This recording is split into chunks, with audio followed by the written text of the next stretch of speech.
అతనికి ఆ ప్రేమ, ఆ ఆరాధన, ఆ ఆప్యాయత భరించలేనట్టుగా అనిపించింది. లేచి వెళ్లి సోఫాలో కూర్చున్నాడు. ఏదోలా ఉందతనికి. కణ్ అంది. ఉలిక్కిపడ్డాడు ఆ పిలుపుకి. ఏంటది? ఎందుకలా ఉలిక్కిపడ్డావ్? అతనేం అనలేదు. కణ్, I love you very much. Thanks అన్నాడు.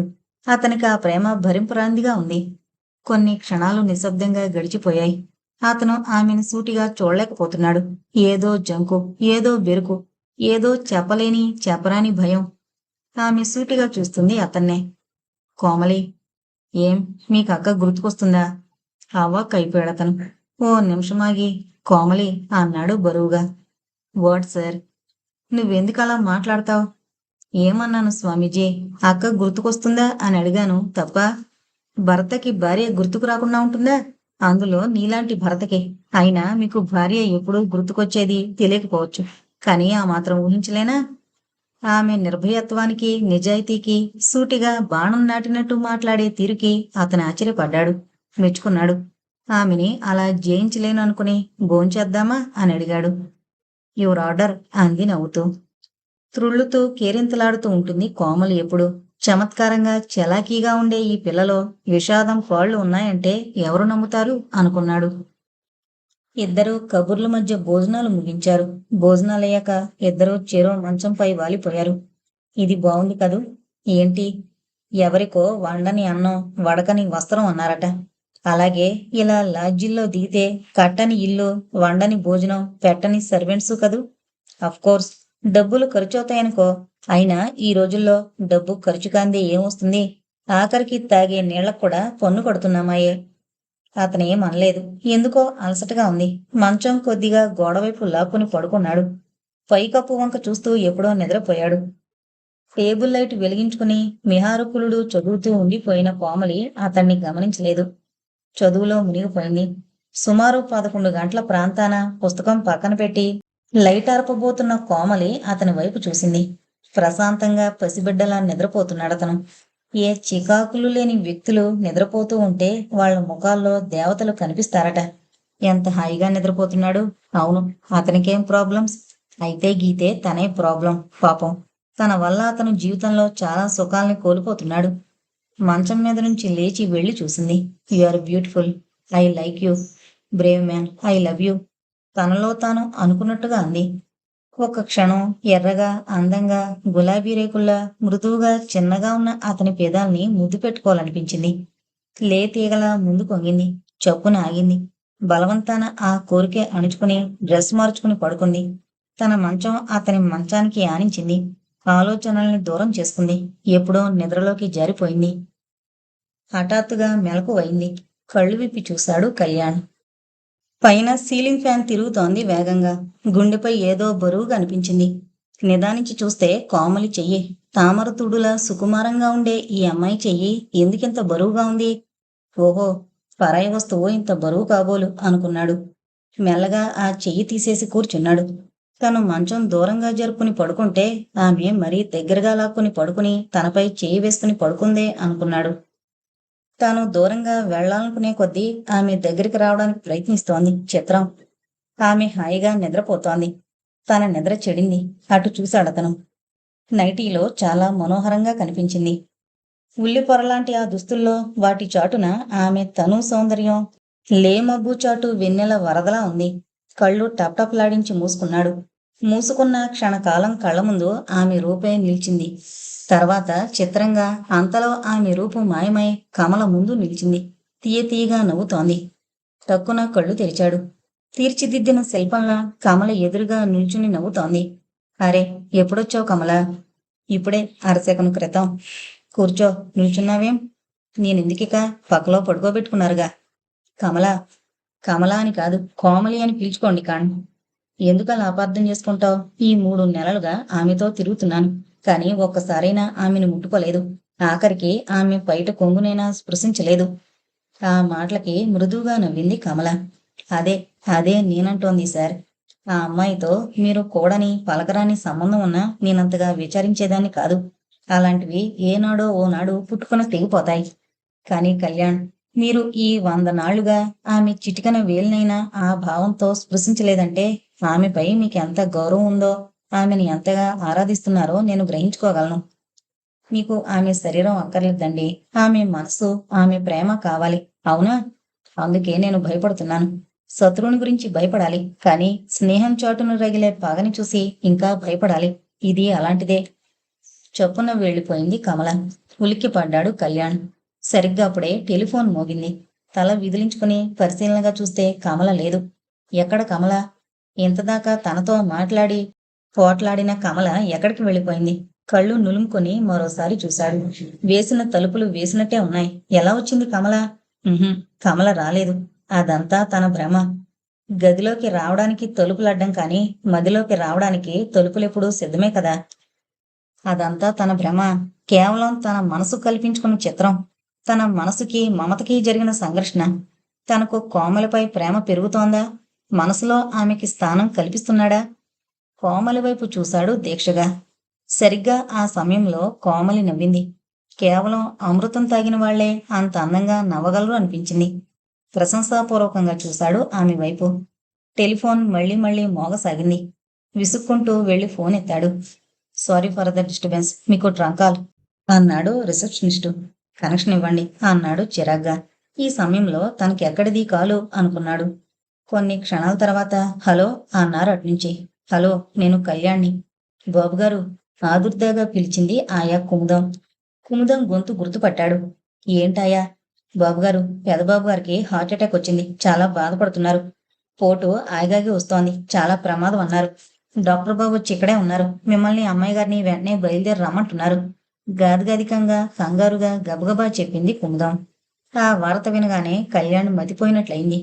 నేను వెంటనే బయలుదేరుస్తున్నాను. కోమలి నిద్రపోతుంది. ఇదిగో ఇప్పుడే తయారై వస్తాం. గంటన్నరలోగా వస్తాం అని ఫోన్ పెట్టేసి ఇటు తిరిగాడు అతను.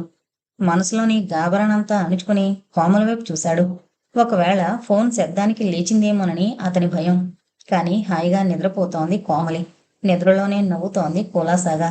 ఇంత సుఖంగా హాయిగా నిద్రపోతున్న ఈ అమ్మాయిని ఇప్పుడు నిద్ర లేవగొట్టి మీ నాన్నకి గుండెపోటొచ్చింది అని చెప్పాలా అనిపించింది అతనికి. అయినా తప్పదు. ఒక క్షణం తర్వాత కోమలి, కోమలి అని పిలిచాడు. కళ్ళు తెరిచింది. స్వప్నభంగమైన దేవతలా అతని వైపు చూసి మెల్లగా నవ్వింది. ఏంటి అంది మొద్దు వదలని కళ్ళతో చూసి, మత్తెక్కిన గొంతుకుతో. ఆమెకి ఆ సమయంలో అతని పిలుపు గమ్మత్తుగా ఉంది. లే, త్వరగా డ్రెస్గా, నాన్నగారికి గుండెపోటొచ్చిందట. ఇప్పుడే ఆయా ట్రంకాలు చేసి చెప్పింది. బరువుగా ఉన్నాయి అతని మాటలు. ఎలా ఉందట? ఆదురుద్దాగా అడిగింది. ఏం పర్వాలేదులే, డాక్టర్ గారు వచ్చి అక్కడే ఉన్నారట. ప్రశాంతంగా పడుకుని నిద్రపోతున్నారట. అయినా ఆమెకి ధైర్యం చెక్కలేదు. ఆందోళనతో ముఖం పాలిపోయింది. దిగులుగా లేచి క్షణాలపై డ్రెస్ మార్చుకుంది. అదురుతున్న గుండెలతో ఆందోళనతో మరో 5 నిమిషాల్లో రూమ్ ఖాళీ చేసి కారు. కళ్యాణ్ డ్రైవ్ చేస్తున్న తీరు చూసిన కోమలికి ఫాస్ట్ డ్రైవింగ్ భయం వేసింది. ఎక్కడ యాక్సిడెంట్ అవుతుందోనని భయపడింది. కానీ అర్ధరాత్రి వేళ హైరోడ్డు కావడంతో అతను 100 కిలోమీటర్ల వేగంతో డ్రైవ్ చేస్తున్నా ఏమీ ఆటంకం లేకుండా క్షేమంగా ఊరు చేరారు. కాంపౌండ్లో కారు ఆగగానే గబగబా దిగి పరిగెత్తి వేగంగా 2 మెట్ల చెప్పునెక్కి తండ్రిగారి గది చేరింది కోమలి. ఆమె గదిలో అడుగు పెట్టేసరికి కమలాకర్ గారు మంచం మధ్యలో పడుకునున్నారు. ఆయన మంచానికి ఓ వైపు ఈజీ చైర్లో డాక్టర్ కృష్ణమూర్తి, మరోవైపు ఆయా నిల్చునున్నారు. నాన్నా కేకేసినట్టుగా పిలిచిందామె. ఆ కేకకి ఉలిక్కి పడ్డాడు డాక్టర్. ఆయా భయపడింది. అపస్మారక స్థితిలో ఉన్న కమలాకర్ గారు బరువుగా కళ్ళు తెరిచారు. సరిగ్గా ఆ సమయంలో గదిలో అడుగు పెట్టాడు కళ్యాణ్. పాపా అస్పష్టంగా ఉంది ఆయన కంఠస్వరం. బరువు, బాధ రెండూ ప్రతిధ్వనిస్తున్నాయి ఆ పిలుపులో. మంచానికి దగ్గరగా వచ్చాడు కళ్యాణ్. కూతురి చెయ్యి ఓ చేత్తో, కళ్యాణ్ చెయ్యి మరో చేత్తో పట్టుకుని దీనంగా చూశాడు కమలాకర్. నాన్నా, కమలాకర్ గారు ఇద్దరూ ఒకే సమయంలో పిలిచారు. నాన్నా గాదిగాదికంగా పిలిచింది. పాపా మళ్ళీ బరువుగా పిలిచాడాయన. మంచంపై ఓ వారగా కూర్చుంది కోమలి. కళ్యాణ్ కొద్దిగా ముందుకు వాలాడు. నా పని అయిపోయింది. ఇక లాభం లేదు. ఈ దెబ్బ నుంచి కోలుకోలేను. పాపా నీ గురించే ఆందోళనగా ఉంది. కళ్యాణ్, ఆ అమ్మాయి బాధ్యత నీపైనే పెడుతున్నాను. నీ ఇష్టం. దాని బాగోగులన్నీ నీవే. ఓ మంచి సంబంధం చూసి పెళ్లి చేయి. నా వాటాలో ఇద్దరికీ సమంగా ఇచ్చేయి. ఆ అమ్మాయికంటూ ఓ భాగం ఉండాలి. నువ్వు వ్యాపారంలో తోడుగా ఉంటావులే, ఆ ధైర్యం నాకుంది. ఇంత దుఃఖంలోనూ నాకు నువ్వు ఉన్నావనే ధైర్యం ఉంది. దాంతోనే నేను నిశ్చింతగా కన్ను మూయగలుగుతున్నాను. ఆయాసపడుతూ నెమ్మదిగా తన మనసులోని ఆలోచనల్ని వివరించాడు. మీకేం పర్వాలేదు, త్వరలో కోలుకుంటారు. పేలవంగా నవ్వాడు. నా విషయం నాకు తెలుస్తోంది. మృత్యుఛాయ కనిపిస్తోంది. మరణ బాధ అంటే ఏంటో తెలుస్తోంది. నేను మాట్లాడుతున్నానంటే ఒక్కో నరం తెంచుకుని ఒక్కో మాట పలకగలుగుతున్నాను. కళ్యాణ్ ఏమీ అనలేదు. ఆయన చేతిని మృదువుగా నిమిరాడు. పాపా, నాన్న, కళ్యాణ్ చూసిన సంబంధం చేసుకో. ఇక అతని నీకు గార్డియన్. నాన్న, అవునమ్మా, నాకు పెళ్ళొద్దు. నువ్వు కాదు కూడదంటే నేను కళ్యాణ్ణి చేసుకుంటానంతే. వింటున్న నలుగురు ఆ మాటలకి నిర్ఘాంతపోయారు. కమలాకర్ గారికి వింతగా సంతోషంగా ఉంది. అవును నాన్న, నేను ఈ గడిచిన 3 నెలల్లో ఆయన్ని బాగా స్టడీ చేశాను. నా విషయం తెలిసి ఆయన నన్ను ప్రేమగా చూసుకున్నారు. నాకు అంతకంటే మంచి భర్త లభించడు, అది నిజం. దీనంగా కళ్యాణ్ వైపు చూశారాయన. ఆ చూపుల్లో దీనత్వం ఉంది, అర్థింపు ఉంది. ఆయన మళ్ళీ కూతురు వైపు చూసి తిరిగి అతని వైపు చూశాడు వేడుకోలుగా. ఆయన చూపుల్లోని వేడుకోలతో పాటు మృత్యుఛాయల్ని స్పష్టంగా చూశాడు కళ్యాణ్. ఆయన ముఖంలో వస్తున్న మార్పును చూసి డాక్టర్ గాబరా పడ్డాడు. అయ్యో, మళ్ళీ అటాక్ వస్తున్నట్టుంది అన్నాడు గాబరాగా.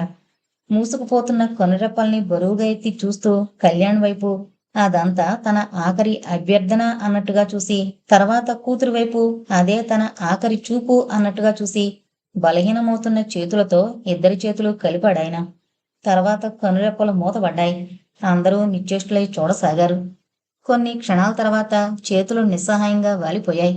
కొన్ని వందల కుటుంబాలకి ఆసరా ఇచ్చి అభయమిచ్చిన ఆ చేతులు బలహీనపడిపోయాయి. డాక్టర్ అయ్యో అన్నాడు అది గమనించి. ఆ క్షణంలో అందరూ కమలాకర్ గారి ముఖం చూశారు. నరాలన్నీ బీసుకుపోయాయి. ఆయన ప్రాణాలు అనంత వాయువుల్లో కలిసిపోయాయి. సారీ అని ఆయనకి దుప్పటి కప్పాడు డాక్టర్. నాన్న, కెవ్వున కేకవేసి పడిపోయింది కోమలి. అపరకర్మలు బ్రహ్మాండంగా జరిపించాడు కళ్యాణ్. ఆయనకేం కొరత? కూతురైన కొడుకులా చూసుకున్నారు కోమల్ని. ఆమెకు సంపూర్ణ స్వాతంత్రం ఇచ్చారు. ఆమె పొరపాటు చేసిందే తప్ప తప్పు చేయలేదు. అది సరిదిద్దుకుంది. ఆఖరికి ఆమె తన జీవిత భాగస్వామిని ఎన్నుకోవడంలోనూ తన ఇష్టాన్నే నెరవేర్చుకోగలిగింది. అది ఆయనకి నచ్చింది. కమలాకర్ గారి చితికి నిప్పంటించాడతను. దానికి తన అధికారాన్ని గురించి ఎవరూ ప్రశ్నించలేదు. ఫ్యాక్టరీ భాగస్వామిగా, మనసుకి నచ్చినవాడుగా, నీతిపరుడుగా, నిజాయితీ కలవాడుగా ఆయన మనసు దోచుకున్నాడతను. అతనికంటే కావలసిన వాళ్ళు ఇంకెవరున్నారు? దాయాదుల ప్రసక్తే లేకపోయే. సరిగ్గా ఆ సమయంలో కోమలి తన గదిలో మంచంపై కోమాలో పడుంది. తండ్రి చావు కళ్ళారా చూసిన ఆమెకు స్పృహ పోయింది. అంతే, మళ్ళీ స్పృహ రాలేదు. ఆ 10 రోజులు అంతే. ఎప్పుడు తెలివొస్తుంది, వెంటనే తండ్రి స్మృతులు గుర్తుకొస్తాయి. మళ్ళీ స్పృహ తప్పిపోతుంది. కర్మలన్నీ ఏమాత్రం లోటు రాకుండా పూర్తి చేశాడతను. సువర్ణదానము, గోదానము, భూదానము అన్న చోట కకృతి పడకుండా అలాగే జరిపించాడు. అప్పటికి తీరింది అతనికి కోమల్ని చూసేందుకు. నిజంగా ఈ హిందూ కర్మకాండంలో ఎంత మానసిక క్లేశం, శారీరక క్లేశం ఉందో ఇప్పుడు అతనికి బాగా తెలిసొచ్చింది. కళ్యాణ్ గదిలోకి అతని వెంట డాక్టర్ గారు కూడా వచ్చారు. ఆయన ఏదో ఇంజెక్షన్ ఇచ్చారు. చాలా సెంటిమెంట్ డెవలప్ చేసుకుంది. ఉన్న ఏకైక అనుబంధం అంత హఠాత్తుగా తెగిపోయేసరికి మనసు చెదిరిపోయింది. దాంతో స్పృహ తప్పిపోతుంది. డాక్టర్ ఆ మాటలు పూర్తి చేసి చేయకముందే బరువుగా కళ్ళు తెరిచింది కోమలి. ఆమెని చూడగానే చిరునవ్వు నవ్వాడు కళ్యాణ్. నవ్వు ముఖంతో అన్నారు డాక్టర్ గారు. నువ్విలా అధైర్యపడిపోయి మంచం పడితే ఎలాగమ్మా? నాన్నగారు ఆయుష్ తీరిపోయారు. దాన్ని అన్ని విషయాల్లాగే తీసుకోవాలి మనం. ఏముంది చెప్పు, మొన్న ఆయన, రేపో మాపో నేను, ఆ తర్వాత మీరు. వయసు ప్రకారం అంతా వెళ్ళిపోవలసిన వారం. చావు మనిషికెప్పుడు తథ్యం. కాదంటే కాస్త ముందు వెనక అంతే. నువ్వు ఆలోచనలు తగ్గించుకోవాలి, ధైర్యాన్ని పెంచుకోవాలి. నీకేమమ్మా? హిమాలయంలాగా కళ్యాణ్ నీకు అన్నిటా అండదండగా ఉన్నాడు. అతని నీడలో నువ్వు సేద తీరాలి. మరో ఇంజెక్షన్ చేశాడు డాక్టర్. కళ్యాణ్ దిగులంతా గుండెల్లోనే దాచుకుని నవ్వుతూ చూశాడు ఆమె వైపు, ధైర్యం చెబుతున్నట్టుగా. దీనత్వమంతా ఉట్టిపడేట్టుగా కళ్యాణ్ వైపు చూసిందామె. ఆ చూపులకి కరిగిపోయాడతను. కోమలి ఆర్ద్రంగా పిలిచాడు. కణ్. ఆ పిలుపు ఆ నోటంట అప్పుడప్పుడు వింటూనే ఉన్నా విన్నప్పుడల్లా ఉలిక్కిపడ్డం తప్పడం లేదతనికి.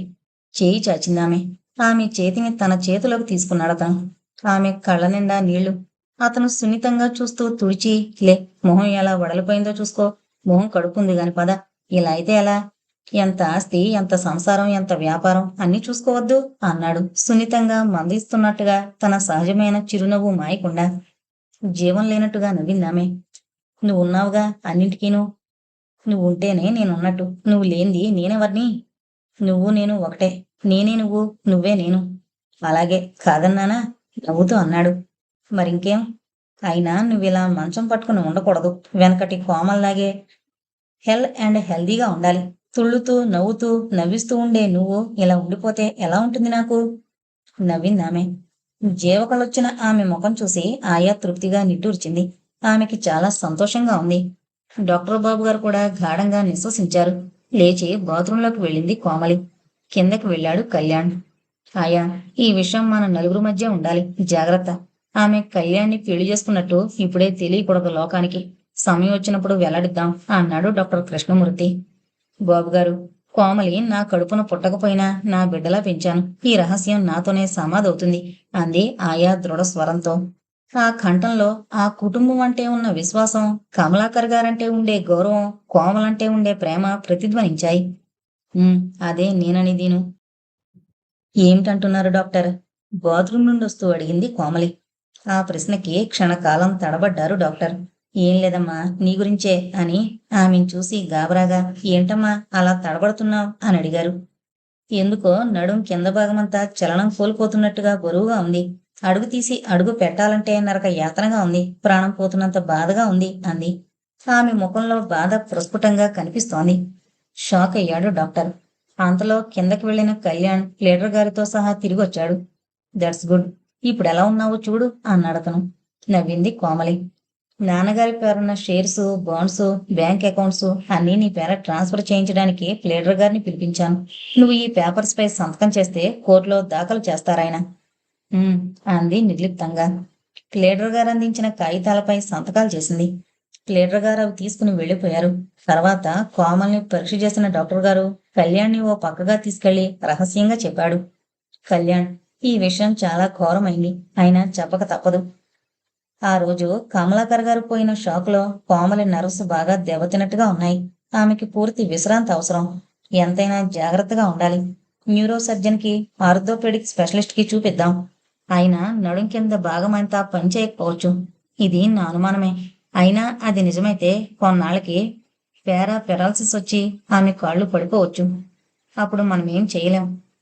Let's not wish it. నిర్ఘాంతపోయాడు కళ్యాణ్ మైగాడ్ అంటూ. అన్నీ కుదురుకుని తిరిగి జీవితం మామూలు గాడిలో పడ్డానికి 3 నెలలు పట్టింది. అన్ని అకౌంట్స్ కోమల పేర ట్రాన్స్ఫర్ అయ్యాయి. ఆమె ఇప్పుడు వాటాదారురాలైంది. తీరికలేనన్ని పనులు, తీరికలేనన్ని ఒత్తిళ్లు. అయినా ఆమె మేడ దిగి రావడం లేదు.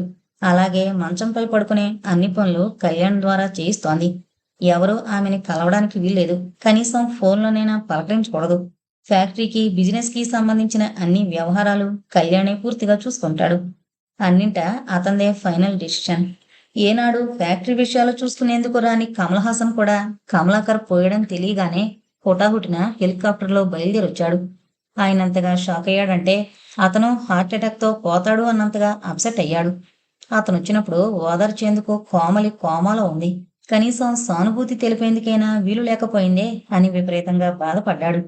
కళ్యాణ్తో అన్ని విషయాలు కూలంకుషంగా మాట్లాడాడు. కమలాకర్ గారు చనిపోయిన రోజున సంతాప సభ జరిపి మాట్లాడాడు కమల్ హాసన్.